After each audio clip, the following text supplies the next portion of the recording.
Hello दोस्तों, मैं नवीन शाह के आप सभी का स्वागत करता हूं आपके अपने Gurukul academy by ANA channel पर। तो आज से हम लोग जो है मैथ की क्लास स्टार्ट करेंगे, वो है एवरेज।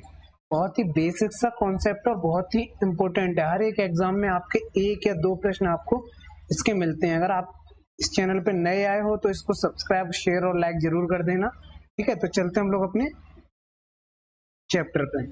तो सबसे पहले कुछ चीजें, बेसिक चीजें सीख लेते हैं कि औसत में होता क्या क्या है। हम लोग चैप्टर जो स्टार्ट कर रहे हैं वो है औसत। ठीक है, तो देखो सबसे पहले औसत जो निकालने के लिए एक बेसिक सा फॉर्मूला होता है। तो क्या होता है औसत? अगर किसी भी आपको नंबर्स का औसत ज्ञात करना है तो उसका एक फॉर्मूला होता है पदों का योग, सम ऑफ नंबर्स और पदों की संख्या। क्या होती है? पदों की संख्या। ये एक बहुत बेसिक सा फॉर्मूला होता है जो आपको याद होना चाहिए। ठीक है, औसत किसी भी नंबर्स का अगर आपको निकालना है तो ये सबसे बेस्ट मेथड होता है। ठीक, अब जैसे मैं एक एग्जांपल से आपको समझाता हूँ। अगर मैं एग्जांपल लूं, मैं ये कहता हूँ कि एक जो क्लास है उसमें 5 बच्चे हैं। कितने बच्चे हैं? 5। ठीक है, और हर एक बच्चे के पास, मैं कहता हूँ पहले बच्चे के पास कितने रुपए हैं? कहता हूँ पहले बच्चे के पास 5 रुपए हैं। ठीक है, मैं कहता हूँ दूसरे बच्चे पे 10 रुपए हैं। ठीक, कहता हूँ तीसरे पर 25 है, चौथे पे 17, पांचवे पे अगर 18 रुपए है। ठीक है, मैं ये बेसिक से एग्जाम्पल से आपको समझा रहा हूँ कि अगर मैं औसत निकालूं तो क्या निकालूंगा। तो मैं कहता हूँ इनका आपको औसत ज्ञात करना है, तो आप क्या करोगे? पदों का योग। सबसे पहले आपको क्या करना है? इन सभी को ऐड करना है। इन सभी को क्या करना है? ऐड करना है। तो 8 7 15, 5 20, 5 25 की 5, कैरी हुई 2, 2 2 4 5 6 7, योग हुआ 75। यानी पदों का योग कितना हो गया? 75। अब पदों की संख्या कितनी है ये चीज मायने रखती है। तो बच्चे कितने थे? 1 2 3 4 5। तो 5 से इसको डिवाइड कर दोगे। 5 से अगर आप इसे डिवाइड करोगे तो 5 एकन 5, यानी इसका एवरेज कितना बनता? 15 बचता। ये तो क्या होता है? Basic method. एक मेथड और होता है एवरेज निकालने का, वो हम लोग आपको आगे बताएंगे। लेकिन उससे पहले एक चीज आप और ध्यान से समझ लो कि अगर बाई चांस कभी कभी एग्जाम में ये पूछ लिया जाता, आपको एवरेज दे देगा। ठीक है, आपको क्या करेगा? वो एवरेज दे देगा और आपसे क्या पूछ लेगा? पदों का योग। क्या पूछ लेगा? पदों का योग। तो अगर इसी से मैं पदों का योग का अगर फॉर्मूला अगर आपको बताऊं, तो पदों का योग का फॉर्मूला क्या बन जाएगा? आप कहोगे औसत इन पदों की संख्या। यही तो बनेगा, औसत इंटू पदों की संख्या। तो अगर मैं यही प्रश्न यही कह देता कि 5 विद्यार्थी जिनका औसत 15 है तो उन सभी का योग ज्ञात करें, तो औसत कितना हो गया? 15। और पदों की संख्या कितनी होगी? 5। और 15 पंजे अगर आप डिवाइड करो, मल्टीप्लाई करोगे तो कितने हो जाएंगे? 75, जो क्या होगा? इन सभी का योग होगा। ठीक है, तो ये तो बेसिक सी चीज है जो आपको आनी चाहिए। ठीक है, आई होप कि आपको समझ में आ गया होगा। ठीक, अब हम लोग चलते हैं अपने न्यू स्लाइड पे। अब देखो, एक मेथड और होता है एवरेज को, जिसे हम बोलते हैं डिविएंट मेथड। जैसे फॉर एग्जांपल में एक छोटा सा एग्जांपल आपको समझाता हूँ। मैं कहता हूँ कोई नंबर से 51, 49, 55, 45, 60 और 14। मैं कहता हूँ एक छोटा सा एक नंबर्स है। ठीक है, अब मैं कहता हूँ इनका आपको औसत निकालना है। क्या निकालना है आपको? औसत निकालना। तो एक तो आपका वही बेसिक मेथड, अगर आप इसे बेसिक से लगाओगे तो क्या करना पड़ेगा? पदों का योग, यानी सबको जोड़ना है आपको। तो ये 100 हो गए, ये 100 हो गए और ये भी 100 हो गए, यानी ये कितना हो गया? 300। कितना हो गया? 300। ठीक है, ये कितना हो गया? 300। और पदों की संख्या कितनी है? 1 2 3 4 5 6। ठीक है, कितनी है? 6। तो इसको अगर हम 6 से डिवाइड कर दें तो इनका औसत कितना आ गया? 50। आप कहोगे सर ये तो बेसिक ही ज्यादा आसान है, लेकिन नहीं, अगर आप इसे डिविएंट से लगाओगे तो इस मेथड को ध्यान रखना कब ये प्रॉब्लम करेगा। खासतौर पे बैंकिंग एग्जाम में जहां कैलकुलेशन बहुत आती है, तो ये सेकंड मेथड है, इसको आप ध्यान रखोगे। इसको डिविएंट मेथड बोलते हैं। ठीक है, मैं एक एज्यूम कर लेता हूं, मैंने माना कि मेरा एवरेज है 55। मैंने कितना मान लिया? 55 एवरेज मान लिया। ठीक है, अब इस चीज को समझते चलना। जरा मैं ये साफ कर देता हूँ मिडिल का। ठीक है, अब इस चीज को ध्यान से समझना। एवरेज मैंने माना 55, एक बात बताओ, 55 से ये कितना कम है? आप कहोगे -4, ठीक है। कितना कम है? -4। मैं कहूँगा 55 से ये कितना कम है?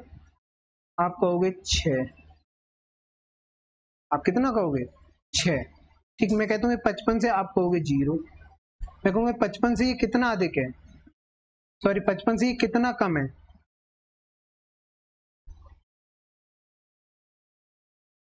कहोगे 10 कम है। आप क्या कहोगे? 10 कम है।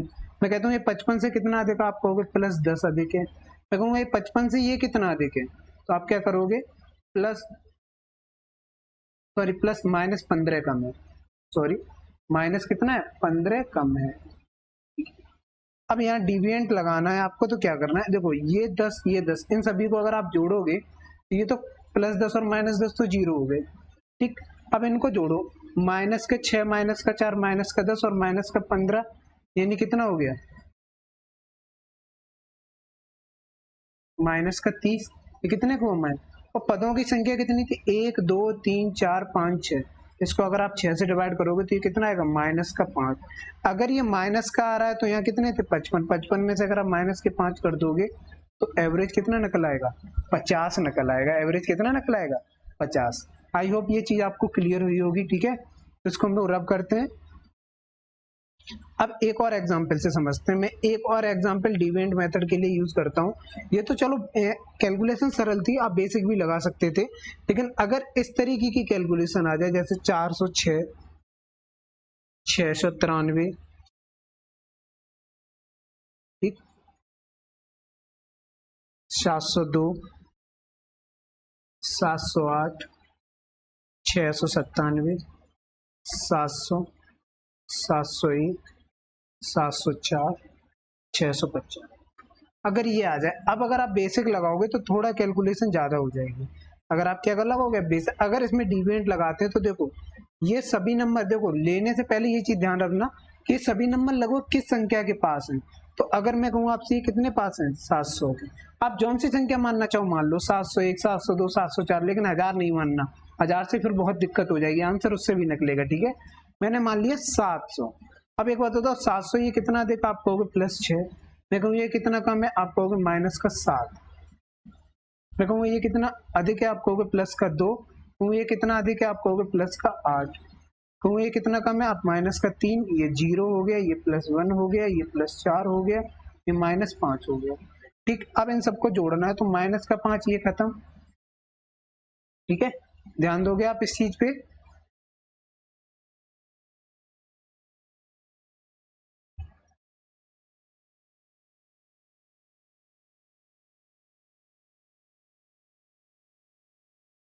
ठीक है, बिल्कुल। अब यहाँ देखो, ठीक है, ये 700 था, ये 701, 704, ये खत्म हो गया। अब इनको सबको जोड़ लो, जो माइनस के हैं। देखो, -3 और -7, -3 और -7, ये हो गया 10, और ये 8 और 2 10, ये खत्म। बचा कितना? आप कहोगे +6। कितना बचा? +6। और पदों की संख्या कितनी है जरा बताना? 1 2 3 4 5 6 7 8 9।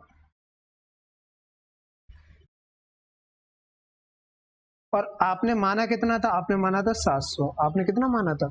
700, ठीक है। प्लस 2 से काट लो, 2 3 दूनी 6, 3 त्रिका 9, और इसको अगर आप पॉइंट में ले जाओगे तो 0.6, तो कितना आ जाएगा? 700.6। 700.6 ही क्या बनेगा? इसका ऑन एन एवरेज बनेगा, ठीक है। कितना? 706 इसका एवरेज बनेगा, ठीक है। ध्यान रखोगे इसको। तो ये होता है डिविएंट मेथड, ठीक है। एग्जाम आ जाते हैं बैंकिंग में, बहुत ज्यादा इस तरीके के प्रश्न पूछ लिए जाते हैं। तो अब चलो हम लोग अपने टाइप 1 के प्रश्न नंबर पहले पे आते हैं। देखो, ये आपका टाइप 1, ठीक है। यहाँ लिखा नहीं है, लेकिन मैं टाइप जब भी चेंज होगा मैं बता दूंगा आपका। ये है टाइप 1। पहले बिल्कुल बेसिक से प्रश्न करवाएंगे आज, बिल्कुल बिल्कुल हार्ड नहीं, धीरे धीरे करके हम लोग लेवल बढ़ाते चलेंगे। देखो, अब प्रश्न क्या कह रहा? 8 क्रमिक संख्याओं का औसत 6.5 है, उनमें सबसे छोटी और सबसे बड़ी संख्या ज्ञात करो। तो बहुत बेसिक सा क्वेश्चन है। जब ये इस तरीके के प्रश्न आए, आप लाइन ही चलो। कितनी संख्याएं दी गई हैं? आप कहोगे 8। ठीक है, तो 1 2 3 4 5 6 7 8, ये क्या दी गई 8 संख्याएं। 8 संख्याओं का औसत, औसत का मतलब वो मिडिल में, तो 1 2 3 4 1 2 3 4, यानी यहाँ जो कहीं आएगा 6.5 आएगा। और क्रम का मतलब क्रम से, ठीक है, क्रम का मतलब क्या हो गया क्रम से। तो एक बात बताओ 6.5 से आगे कौन सी संख्या, 7 8 9 और 10। 6.5 से 6 5 4 3। अब मैं कहूँ सबसे बड़ी और सबसे छोटी संख्या, तो सबसे छोटी संख्या 3 आ गई, सबसे बड़ी संख्या कितनी आ गई 10। अब यहाँ एक चीज याद रखना, एग्जाम के पॉइंट ऑफ व्यू से बहुत इंपॉर्टेंट है, ठीक है, ये आ गई। कभी कभी इनका मल्टीपल भी पूछ लिया जाएगा कि सबसे बड़ी और सबसे छोटी संख्या का मल्टीपल याद करो, तो 10 तिया कितना हो जाता 30। इनका अंतर पूछ लिया जाता तो कितना हो जाता 7।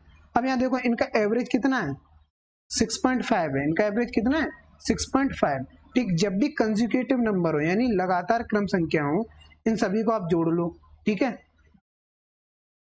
तो अगर आप 10 और 13, इसको अभी मैं बता दूंगा, जब प्रश्न आएगा मैं डिस्कस कर लूंगा इस चीज को, अभी आप समझ लेना। जब भी क्रम से संख्या हो, क्रमागत का मतलब इनके बीच का जब भी डिफरेंस बराबर हो, अगर आपको औसत निकालना है तो लास्ट नंबर और पहला नंबर यानी प्रथम संख्या प्लस अंतिम पद बट्टे 2 कर लो, तो 10 और 3 13, और 13 का अगर आप आधा करोगे तो कितना आ जाएगा 6.5, जो क्या होगा इसका एवरेज होगा। वही 9 और 4 का भी 13, 8 और 5 का भी 13, और 7 और 6 का भी 13। तो कोई भी दो नंबर आप अगर लोगे तो उनका औसत कितना निकलेगा 6.5 ही निकलेगा। आते अपने नेक्स्ट प्रश्न पे, ठीक है। इस प्रश्न का आंसर आप लोग कमेंट में मुझे टाइप कर देना, ठीक है। इस प्रश्न का आंसर आप क्या करना है, आपको कमेंट में टाइप करना है। 7 लगातार आने वाले धन पूर्णांकों का औसत 26 है। इन पूर्णांकों में सबसे छोटी और सबसे छोटी संख्या ज्ञात कीजिए, ठीक है। ये आपको आंसर कमेंट में करना है। आप कमेंट कैसे करना है, प्रश्न नंबर लिख देना, क्वेश्चन नंबर 7 का ऑप्शन आपको चाहे आंसर लिख दो, चाहे ABC कोई भी ऑप्शन लिख दो, ठीक है। आते हैं प्रश्न नंबर हम लोग 3 पे। देखो प्रश्न नंबर 3 क्या कह रहा है, ये भी बिल्कुल उसी तरीके के प्रश्न है। अब यहाँ संख्या कितनी है, सम संख्या है। इस टाइप को थोड़ा ध्यान से पढ़ना। मैं कह रहा हूँ सम संख्या है, कितनी सम संख्या यानी इवन नंबर, 4 क्रमागत यानी 1 2 3 4, और 15 क्या सम संख्या है नहीं। तो इसका मतलब क्या हुआ, जब भी सम संख्या क्रमागत होगी उनका औसत हमेशा ऑड नंबर होता है, तो मैंने 15 यहाँ ले लिया, ठीक है। अब 15 से आगे जो सम संख्या आएगी वो कितनी आएगी, आप कहोगे 15 से आगे सम संख्या आएगी 16, और 16 के बाद अगली सम संख्या कितनी आएगी, आप कहोगे 18। मैं कहूंगा 15 से पीछे सम संख्या कितनी आएगी, आप कहोगे 14। अब मैं कहूंगा 15 से 14 से पहले संख्या कौन सी आएगी, आप कहोगे 12।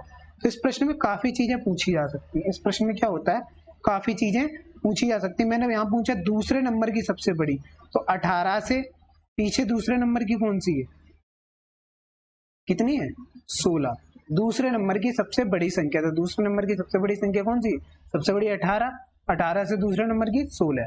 मैं पूछता सबसे छोटी संख्या कितनी है 12। चलो यहाँ तो बहुत सिंपल सा था, 4 संख्याएं थी हमने लिख ली, ठीक है। लेकिन अगर यहीं कुछ 14 संख्याएं दे दी जाती, तब आप इस प्रश्न को कैसे करोगे, तब आप इस प्रश्न को कैसे करोगे। तो देखो एक चीज ध्यान रखना, अगर कभी भी जब संख्याएं बहुत ज्यादा पूछी है और सम या विषम दिया जाए, तो आपको सीधा क्या करना है, संख्या कितनी दी गई 4, ठीक है। आगे एक प्रश्न मिल जाएगा आपको 4, 4 में से आप एक कम कर लो तो कितना बचा 3। तो कभी भी सबसे बड़ी पूछी है तो औसत कितना था 15, 15 में आप 3 जोड़ दो तो सबसे बड़ी संख्या कितनी आ गई 18। अगर सबसे छोटी पूछी जाती है तो 15 में से आप 3 कम कर दो तो सबसे छोटी संख्या कितनी आ गई 12। ये 2 मेथड है इस प्रश्न को लगाने के। ये ट्रिक मेथड है जो आपको डायरेक्ट यूज करना है जब संख्या बहुत ज्यादा मिलने लगे। जैसे आप अगले प्रश्न पे चलोगे, अब यहाँ देखो, यहाँ प्रश्न क्या कह रहा है कि 15 लगातार। अब अगर आप लाइन ईच के करोगे ना तो 15 लाइनें बहुत हो जाएंगी। मैं बता दे रहा हूँ, 1 2 3 4 5 6 7 8 9 11 12 13 14 15, ठीक है। आप इसको बेसिक ट्राई कर लेना, मैं बेसिक नहीं बताऊंगा, मैं इसको डायरेक्ट बता रहा हूँ, ठीक है। तो आप क्या करोगे, मैंने पूछा सबसे बड़ी, तो आप क्या करोगे 15 में से एक कम, कितना हो गया 14, और सीधा 27 में आप क्या करोगे 14 जोड़ दोगे, तो सबसे बड़ी संख्या कितनी आ गई 41। मैं कहूंगा सबसे छोटी संख्या आपको ज्ञात करनी है, तो 27 में से आप क्या करोगे 14 घटा दोगे तो कितना आ गया 13, यानी ऑप्शन क्या हो गया सी। एग्जाम में आपको बिना पेन यूज किए इसको वर्बली सॉल्व कर लेना है, ठीक है। आई होप ये आपको समझ में आया होगा प्रश्न, ठीक है। जब भी ये संख्याएं दी जाए आप चाहो तो बेसिक भी लगाना, आंसर निकल आएगा, ठीक है। 15 लगातार विषम संख्याएं हैं तो 7 इधर ले लेना, 7 उधर ले लेना, ठीक है। जैसे 1 2 3 4 5 6 7, यहाँ से ये 7 हो गई, यहाँ से ये 7 हो गई, ठीक है। मैं बता दे रहा हूँ, देखो 27 यहाँ आ गई। अब विषम संख्या है तो 27 से आगे 29 31 33 35 37 39 और 41, ठीक है, ये हो जाएगी, ठीक है। और इसी तरीके से आप पीछे चलोगे तो 25 23 21 19 17 15 और 13, ठीक है। इस तरीके से बेसिक भी लगा सकते हो आप लोग। इस प्रश्न का आंसर आप लोग कमेंट में टाइप कर देना जल्दी से। प्रश्न का आपको क्या करना है, कमेंट में आंसर दे देना। बिल्कुल बेसिक तरीका है, चाहे सम संख्या हो चाहे विषम संख्या हो, एक ही मेथड यूज होगा, ठीक है। चलो अब आते हैं कंसेक्यूटिव नंबर पे। कंसेक्यूटिव का नंबर लगभग क्रमागत, ठीक है। पहले यहाँ थोड़ा बेसिक इसका समझ लेते हैं, फिर प्रश्न को भी कर लेंगे। जब भी एक क्रमागत आ जाए, जैसे क्रमागत में आपका क्या क्या आता है, तो पहले तो आपको गिनती ही आती है, 1 2 3 4 5, ये भी क्या आती है, गिनती आती है, ठीक है। दूसरी चीजें क्या आती है क्रमागत में, सम संख्याएं, जैसे 2 4 6 8 10, ठीक है। और तीसरी चीज आती है आपकी विषम संख्याएं, यानी 1 3 5 7 9, इस तरीके की आपकी विषम संख्याएं ये आती हैं, ठीक है। अब क्रमागत का मतलब होता है क्रम, और जिनके बीच का डिफरेंस क्या हो, इक्वल हो। जैसे इनके बीच का डिफरेंस देखो 2 है, इनके बीच का भी डिफरेंस 2, इनके बीच का भी डिफरेंस 2, यानी हर एक के बीच का डिफरेंस कितना आ रहा है, 2 आ रहा है। तो जब भी ये आपको इस तरीके से नंबर्स मिले जिनके डिफरेंस कितना है, देखो यहाँ 1 है, यहाँ 1 है, तो आप औसत निकालने के लिए क्या करोगे, देखो इसको याद रखोगे। औसत निकालने के लिए आपको यूज करना है पहला पद, ठीक है, प्लस अंतिम पद, प्लस अंतिम पद बट्टे 2। अंतर इनका 2 का हो, 5 का हो, 7 का हो, जैसे 5 10 15 ये भी हो, ठीक है, 20, इनका अंतर कितना है, 5 का। उससे मतलब नहीं है, हमें यहाँ से क्या लेना है, 2 लेना है, ठीक। तो अगर मैं इसका औसत निकालूं, इसका क्या निकालूं, औसत निकालूं, तो क्या निकलेगा, अंतिम पद कितना है 100, पहला पद कितना है 1, तो 1 प्लस 100 बट्टे 2, 101 बट्टे 2, 101 2 को डिवाइड करोगे तो 50.50, ये तो हो गया इनका औसत, यानी ऑप्शन बी, ठीक है। लेकिन अगर योग पूछा जाए तो आपको मैंने पहले ही बताया था, योग निकालने के लिए पदों का क्या था, औसत इंटू पदों की संख्या, ये आपको मैंने बताया था, औसत इंटू पदों की संख्या, ये चीज मैंने आपको बताई थी।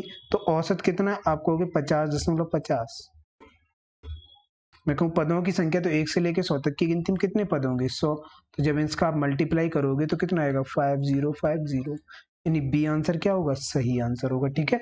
आई होप ये चीज समझ में आई हो। आप इसको फॉर्मूले इसको ध्यान रखोगे बिल्कुल, ठीक है, इस फॉर्मूले को आपको ध्यान रखना है। औसत बराबर जब भी क्या हो, कंसेक्यूटिव यानी क्रमागत नंबर्स दिए जाए गिनती या जिनके बीच का अंतर हमेशा क्या हो, इक्वल हो, तो उसके लिए हम लोग ये यूज करेंगे, ठीक है। आते हैं अपने नेक्स्ट प्रश्न पे। अब यहाँ देखो क्या कह रहा है प्रश्न की, प्रथम 500, 500 का मतलब 1 2 3 4 5 डॉटेड डॉटेड कहाँ तक है, 500 तक, इनका औसत ज्ञात कीजिए। तो आपको पता है 500 और 1 501, 501 का आधा, 2 दूनी 4, 2 पंचे 10, सी आंसर हो गया, ठीक है। क्या आंसर हो गया, सी। बिल्कुल आपको इसी तरीके से प्रश्न में करना है। हाँ, अब इनका देखो प्रश्न को, अब आगे यहाँ क्या सम संख्या है, सम संख्या कितनी है, 2 4 6 8 डॉटेड डॉटेड 68। मैंने पूछा औसत, तो देखो इनका बीच का डिफरेंस क्या है, बराबर है, तो क्या करो पहला पद और अंतिम पद कितना हो गया 70, और 70 का आधा कितना हो गया 35, 70 का आधा कितना हो गया 35। अब आते हैं हम लोग दूसरी चीज पे कि अब यहाँ पूछा योग, तो योग के लिए आपको पता है क्या चाहिए हमें, पदों की संख्या, क्या चाहिए, पदों की संख्या। तो अब पदों की संख्या कैसे निकालोगे, वो चीज देखो, ध्यान रखना। पदों की संख्या निकालने के लिए आपका समांतर श्रेणी में यानी एपी में एक फॉर्मूला होता है, आप चाहो तो फॉर्मूला याद कर लो, मैं डायरेक्ट मेथड भी बता दूंगा। पदों की संख्या निकालने के लिए फॉर्मूला होता है Tn बराबर a plus n minus 1 into D. अब यहाँ पूरी डिटेल समझ लो, Tn का मतलब होता है अंतिम पद, और इसमें अंतिम पद कितना है 68। a का मतलब होता है प्रथम पद, प्रथम पद कितना था 2। n का मतलब होता है पदों की संख्या, और d का मतलब होता है सार्वंतर, यानी इन दोनों नंबर्स के बीच में डिफरेंस, जो आप कितना है 2 है, ठीक। तो हमें क्या करना है, 2 इधर लेके आए, 2 क्या किया इधर लेके आए, तो ये कितना हो गया 66, ये बचा n माइनस 1 इंटू 2, 2 से डिवाइड करोगे ये आ गया 33 और n-1 बराबर 33, तो n बराबर कितना आ जाएगा आपको होगी 34। ये तो इसका बेसिक ट्रेडिशनल मेथड है जो आपको यूज करना है, लेकिन अगर आपको इसको डायरेक्ट करना है तो याद रखना जब भी ये सम संख्याएं दी जाए, क्या दी जाए, सम संख्याएं। वैसे ये चीज आप याद रखना पड़ेगा क्योंकि वो एग्जाम्स के लिए इंपॉर्टेंट हो जाती है। जैसे मैं अगर आपसे कहूँ 5, 10, 15 डॉट डॉट डॉट 555, तब आप क्या करोगे, ठीक है, तब आपको ये तरीका पता होना चाहिए, ठीक है। तो अगर आपको इसको डायरेक्ट निकालना है तो देखो डायरेक्ट क्या करना है आपको, इसमें से इसे घटा लो, कितना बचा 66, इनके बीच का अंतर कितना है 2, 2 का बाहर कर दो यानी 33 और 1 अपनी तरफ से जोड़ दो तो आंसर कितना आ जाएगा 34, ठीक है, आंसर कितना आ जाएगा 34। अगर आपको और डायरेक्ट करना है, लेकिन याद रखोगे ये कभी काम करेगा जब सम संख्या है, तो 68 में आप 2 का डिवाइड कर दो, कितना आ गया 34, ठीक है। एक तो ये मेथड है। अब आते हैं पदों के योग पे, तो औसत मेरा निकल आया 35 और पदों की संख्या कितनी निकल आई 34, ठीक है। इन दोनों का आपको मल्टीप्लाई करना है, तो आप मल्टीप्लाई कर लो 35 इंटू 34, इसका मल्टीप्लाई होता है 1190, ठीक है, कितना होता है 1190। देखो 5 को 20 की 0 हासिल लगी 2 और 5 15 और 4 12, 15 12 27, 2 29 की 9 हासिल लगी 2, 3 3 9 2 11, ठीक है, याद रखोगे। आते अपने नेक्स्ट प्रश्न पे। इसका आप एग्जाम्पल इसका क्या करोगे आप मेरे को कमेंट में आंसर करना, ठीक है। नहीं आएगा तो आप कल की क्लास में मुझे कमेंट कर देना, सर नहीं आया तो मैं इसको दोबारा प्रश्न को सॉल्व करवा दूंगा, ठीक है। लेकिन आप इसको सॉल्व करोगे और इसका आंसर कमेंट में करोगे। 3 प्रश्न हो गए। अब यहाँ से देखो ये 2 तरीके के प्रश्न बनते हैं, एक और बनता है अगर मैं यही दे दूं प्रथम 10 तक विषम संख्याओं का औसत, ठीक है। मैंने यहाँ लिख नहीं पाया तो इसको मैं इसी में समझा दूंगा, ठीक। अब मैं कह रहा हूं प्रथम कितनी 10 विषम संख्या। अब यहाँ ध्यान रखोगे प्रथम 10 विषम संख्या, पहली 1, फिर 3, फिर 5, फिर 7, मैं पूरी लिख के बता रहा हूँ आपको, फिर मैं डायरेक्ट बताऊंगा डायरेक्ट आपको कैसे करना है, फिर 9, 11, 13, 15, 17, 19, ठीक है। ये होगी प्रथम 10 विषम संख्याएं। तो अगर आपको कभी भी, चलो ये तो 10 थी हमने लिख ली, लेकिन एग्जाम में अगर पूछ ली है 50 विषम संख्याएं, ठीक है, ये 100 विषम संख्या, तो क्या करोगे आप 50 का दुगना यानी 100, 100 विषम संख्या है नहीं, 100 से पहले विषम संख्या कितनी आती 99। इसी तरीके से इसमें 10 का दुगना कितना हो गया 20, तो 20 तो सम संख्या है, तो 20 से पहले विषम संख्या कितनी आती 19। अब देखो इनका डिफरेंस क्या है, सभी का बराबर है, तो 19 और 1 आपको हो गए 20 और 20 का आधा कितना होगा 10, यही इसका क्या आ जाएगा आंसर। अगर आपको और अच्छा करना है तो जितने भी पद दिए जाएं उसी का ये सीधा सीधा आंसर हो जाता 10। लेकिन जब प्रश्न इस तरीके का बन जाए प्रथम 10 तक, यानी यहाँ क्या पूछा गया है सिर्फ 10 तक, ठीक है, इसको मैं रब कर लेता हूँ प्रथम 10 तक। तो अगर सिर्फ 10 तक पूछा जाए तो क्या 1, 3, 5, 7, 9, 9 से आगे नहीं जाना है क्योंकि 10 तक की गिनती ही तक, सिर्फ 10 तक, ठीक है। प्रथम 10 तक विषम संख्याओं का औसत, सेम सॉरी एक ही प्रश्न बनेगा, लेकिन हाँ अगर गिनती तक दी जाती, ठीक है, अगर यहाँ ये दिया जाता 1 से 10 तक की, ठीक है, प्रथम 10 नहीं, प्रथम तो गलत हो जाएगा। अगर ये देता 1 से 10 तक की विषम संख्याओं का औसत, तो आप कहाँ तक जाते हैं 9 तक, और 9 और 1 10, 10 का आधा कितना हो जाता 5, यही इसका क्या आ जाता आंसर आ जाता, ठीक है। तो इस चीज को आप ध्यान रखोगे। आते अपने नेक्स्ट प्रश्न पे। प्रश्न दिया है प्रथम 25 सम संख्याओं का औसत ज्ञात करें। प्रथम 25 सम संख्याओं का औसत ज्ञात करना है। तो देखो प्रथम अगर 25 संख्याओं का हमें औसत ज्ञात करना है तो प्रथम 25, 25 का दुगना आपको होगा 50, और 50 का एक सम संख्या बिल्कुल है, तो 2, 4, 6, 8 डॉट डॉट कहाँ तक जाओगे आप 50 तक जाओगे, कहाँ तक जाओगे आप 50 तक जाओगे। अब मैंने इनका क्या पूछा है औसत, तो 50 और 2 52, और 52 का आधा कितना होता है आप सभी को पता है 26, इसका आंसर कितना आ जाएगा 26। तो आज हम लोगों ने बिल्कुल बेसिक सी क्लास अटेम्प्ट की है और बिल्कुल बेसिक से प्रश्न किए हैं, ठीक है।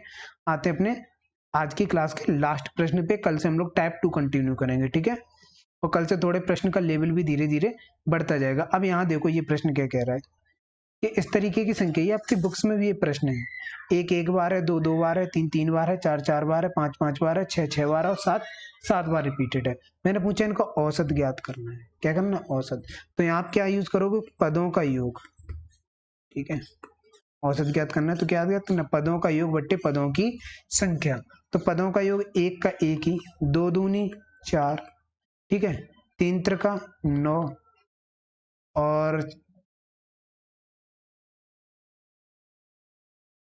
4 चौको 16, पचम 25, छचक के 36, ससत्ते 49 बट्टे।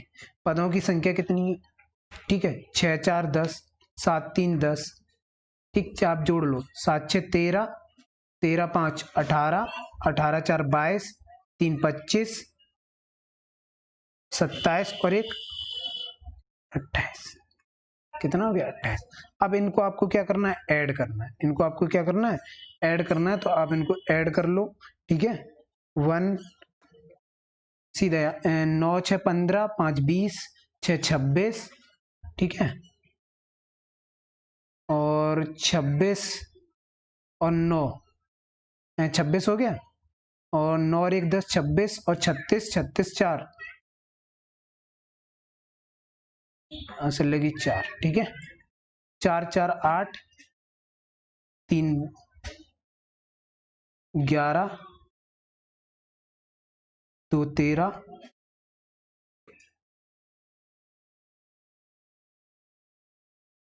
कितनी बार जाएगा? 5 बार। ये इसका क्या आ जाएगा? आंसर आ जाएगा। इसका औसत का क्या आ जाएगा? आंसर, ठीक है। तो आज की क्लास तो हम लोग यहीं पे एंड करते हैं। आई होप आपको क्लास समझ में आई होगी। बिल्कुल बेसिक से हम लोग टैप बाय टैप चैप्टर को कंप्लीट करेंगे। आपके 1 या 2 दिन के अंतराल में मैथ की क्लास आती रहेगी, ठीक है। और अगर आपको एमसीक्यू ज्वाइन करने हैं तो साइंस के एमसीक्यू का टाइम आपको 3 बजे चल रहा है शाम को, और पॉलिटी के एमसीक्यू आपके चल रहे हैं मॉर्निंग में 11 AM पे, ठीक है। तो इस चैनल को आप क्या करो, ज़्यादा से ज़्यादा दोस्तों को शेयर करना है। इस वीडियो को आप ज़्यादा से ज़्यादा शेयर करो, अपने दोस्तों को बताओ। और मैथ की क्लास 1 या 2 दिन में जैसे प्रश्न टाइप होते चलेंगे, मैं वैसे ही आपको आगे करवाता चलूँगा, ठीक है। तो बहुत बहुत धन्यवाद आप सभी लोगों को, और लाइक शेयर जरूर करते जाएं। वीडियो आपको कैसी लगे कमेंट में जरूर बताएं, और मिलते हैं हम लोग नई क्लास के साथ जल्दी ही। तब तक के लिए जय हिंद, जय भारत और वंदे मातरम।